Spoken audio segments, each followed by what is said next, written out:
अध्याय 11वां शिव पूजन की विधि तथा फल प्राप्ति।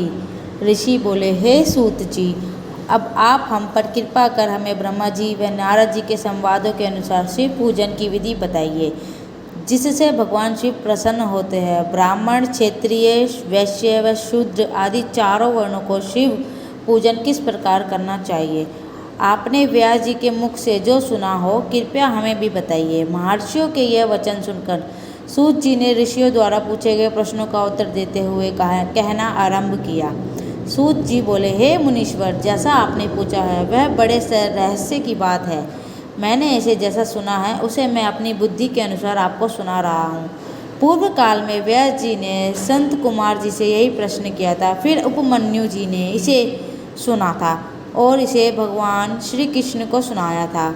वही सब अब मैं ब्रह्मा नारद संवाद के रूप में आपको बता रहा हूँ। ब्रह्मा जी ने कहा, भगवान शिव की भक्ति सुखमय, निर्मल एवं सनातन रूप से है तथा समस्त मनोवांछित फलों को देने वाली है। यह दरिद्रता, रोग, दुख तथा शत्रु द्वारा दी गई पीड़ा का नाश करने वाली है। जब तक मनुष्य भगवान शिव का पूजन नहीं करता और उनकी शरण में नहीं जाता, तब तक उसे दरिद्रता, दुख, रोग व शत्रुजनिक पीड़ा, ये चारों प्रकार के पाप दुखी करते हैं। भगवान शिव की पूजा करते ही ये दुख समाप्त हो जाते हैं और अक्षय सुखों की प्राप्ति होती है। वह सभी भोगों को प्राप्त कर अंत में मोक्ष प्राप्त करता है। शिव जी का पूजन करने वालों को धन, संतान और सुख की प्राप्ति होती है। ब्राह्मण, क्षत्रिय, वैश्य और शूद्रों को सभी कामनाओं तथा प्रयोजनों की सिद्धि के लिए विधि अनुसार पूजा उपासना करनी चाहिए। ब्रह्म मुहूर्त में उठकर, यहाँ ध्यान दीजिएगा दोस्तों, ब्रह्म मुहूर्त में उठकर यानी कि सुबह 3:45 बजे से लेके 5:30 बजे तक ब्रह्म मुहूर्त कहा जाता है। यानी कि 3:45 से लेके 5:30 बजे तक ब्रह्म मुहूर्त कहा गया है। यहाँ ब्रह्मा जी ब्रह्म मुहूर्त का बात कर रहे हैं। ब्रह्म मुहूर्त में उठकर गुरु तथा शिव का स्मरण करके तीर्थों का चिंतन एवं भगवान विष्णु का ध्यान करें। फिर मेरा स्मरण चिंतन करके, मेरा मतलब ब्रह्मा जी कह रहे हैं भगवान शिव का चिंतन करें, सभी तीर्थों का चिंतन करें और विष्णु जी का ध्यान करके फिर मेरा यानी कि मैं ब्रह्मा मेरा चिंतन करके स्तोत्र पाठ पूर्वक शिव जी का विधि पूर्वक नाम ले। तत्पश्चात उठकर शौच क्रिया यानी कि टॉयलेट वगैरह जाकर करने के लिए दक्षिण दिशा में जाए, मल मूत्र त्याग करे। ब्राह्मण गुदा की शुद्धि के लिए उसमें 5 बार शुद्धि मिट्टी का लेप करे और धोए। क्षत्रिय 4 बार, वैश्य 3 बार और शूद्र 2 ही बार यही कर्म करे। तत्पश्चात बाएं हाथ में 10 बार और दाएं हाथ में 7 बार मिट्टी लगाकर धोए। पहले के ज़माने में मिट्टी चलती थी, तो ये ब्रह्मा जी यहाँ मिट्टी का संदेश दे रहे कि मिट्टी से अपने हाथों को इस तरह धोइए। प्रत्येक पैर में 3-3 बार मिट्टी लगाए, दोनों पैरों में 3-3 बार मिट्टी लगाए। स्त्रियों को भी यही क्रम करते रहना चाहिए। शुद्ध मिट्टी से हाथ पैरों को धोना चाहिए।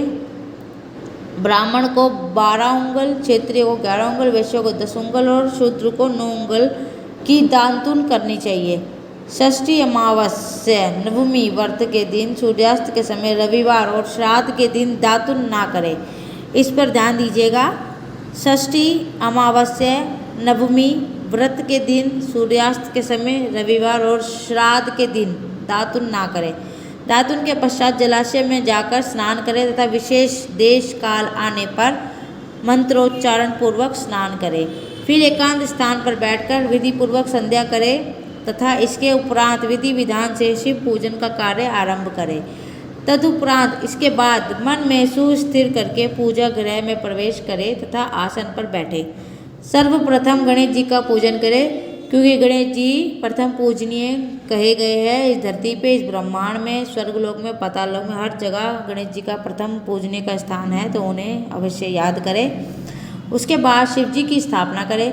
3 बार आचमन कर 3 प्राणायाम करते समय त्रिनेत्रधारी शिव का ध्यान करें। महादेव जी के 5 मुख, 10 भुजाएं और इनकी स्फटिक के समान उज्ज्वल क्रांति है। सब प्रकार के आभूषण उनके श्रीअंगों को वशीभूत करते हैं, यानी कि बहुत ही उभर कर आते हैं, उनको बहुत सुंदर बनाते हैं। उनके जो श्रीअंगों को उनके आभूषण बहुत सुंदर करते हैं।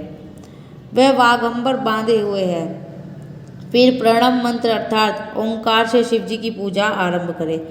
पार्ध अर्घ्य और आचमन के लिए पात्रों को तैयार करे, 9 कलश स्थापित करे तथा उन्हें कुशाओं से ढक कर रखे। कुशाओं से जल लेकर ही सबका प्रक्षालन करे। तत्पश्चात सभी कलशों में शीतल जल डाले। शीतल जल यानी कि ठंडा जल।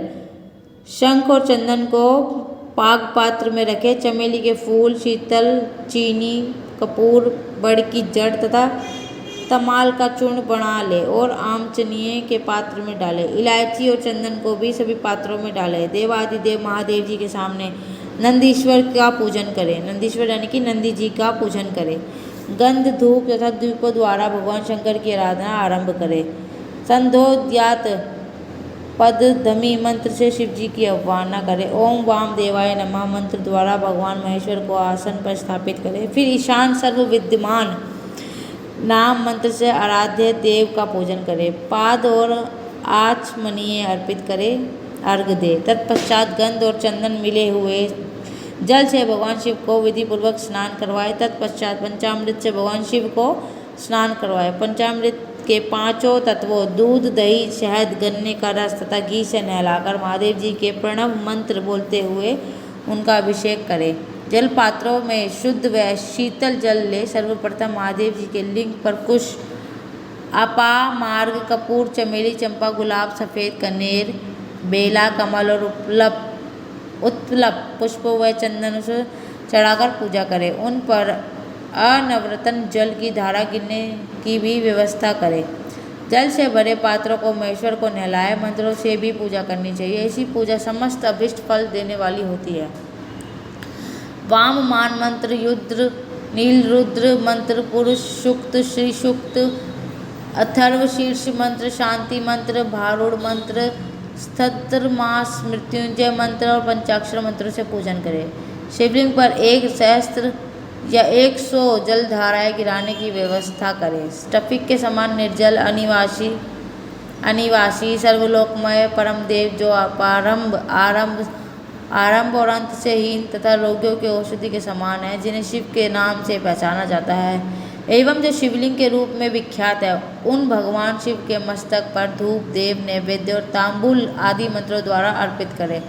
अर्घ देकर भगवान शिव के चरणों में फूल अर्पित करें। फिर महेश्वर को प्रणाम कर आत्मा से शिव जी की आराधना करें और प्रार्थना करते समय हाथ से फूल ले। भगवान शिव के भगवान शिव से समायाचना कहते हुए कहे, हे कल्याणकारी शिव, मैंने अनजाने में अथवा जानबूझकर जो तप जप पूजा आदि सत्कर्म किए हो, आपकी कृपा से वे सफल हो। हर्षित मन से शिव जी को फूल अर्पित करें, यानी कि खुश होते हुए भगवान शिव को फूल अर्पित करें। अनेक आशीर्वाद ग्रहण करें। भगवान शिव से प्रार्थना करें कि प्रत्येक जन्म में मेरी शिव में भक्ति हो तथा शिव ही मेरे शरणादाता हो। इस प्रकार परम भक्ति से उनका पूजन करें। फिर सब परिवार भगवान शिव को नमस्कार करें। जो मनुष्य भक्तिपूर्वक प्रतिदिन भगवान शिव की पूजा करते हैं उसे सब सिद्धियां प्राप्त होती है, उसे मनोवांछित फलों की प्राप्ति होती है, सभी रोग, दुख, दर्द और कष्ट समाप्त हो जाते हैं। भगवान शिव की कृपा से उपासक का कल्याण होता है। भगवान शंकर की पूजा से मनुष्य में सद्गुणों की वृद्धि होती है। यह सब जानकर नारद अत्यंत प्रसन्न हुए और पिता ब्रह्मा जी को धन्यवाद देते हुए बोले कि आपने मुझ पर कृपा कर मुझे शिव पूजन का अमृत विधि बताई है। शिव भक्ति समस्त भोगों और मोक्ष प्रदान करने वाली है। इतना कह के यहाँ ब्रह्मा जी ने भगवान शंकर की पूजा विधि बताई गई है। इस तरीके से आप भी भगवान शंकर की पूजा कर सकते हैं। और आजकल के व्यस्त जीवन में इतना करना थोड़ा कठिन होता है, पर आप अगर ये भी ना कर सके तो सुबह उठकर नहा धोकर अपने मंदिर में जाइए, भगवान शंकर को निहारिए, बाबा को चरण स्पर्श करिए कि हे शंकर, हे बाबा, हे परमपिता परमेश्वर, जिस तरह आपने सभी भक्तों पे अपनी कृपा दृष्टि बनाई है, मुझ पर भी अपनी कृपा दृष्टि बनाए रखना, सभी के माता पिता को सलामत करना। यह कह के भगवान शंकर की पूजा आराधना करें और फिर आप देखिए कैसे धीरे धीरे भगवान शंकर आपके सभी मनोकामना पूर्ण कर देते हैं। बोल शंकर भगवान की जय। आज का पाठ यहीं तक था। अगले पाठ में जानने के लिए बने रहिए। वीडियो पसंद आई हो, शिव पुराण का अध्याय था ये, वीडियो पसंद आई हो तो चैनल को लाइक करें, सब्सक्राइब करें।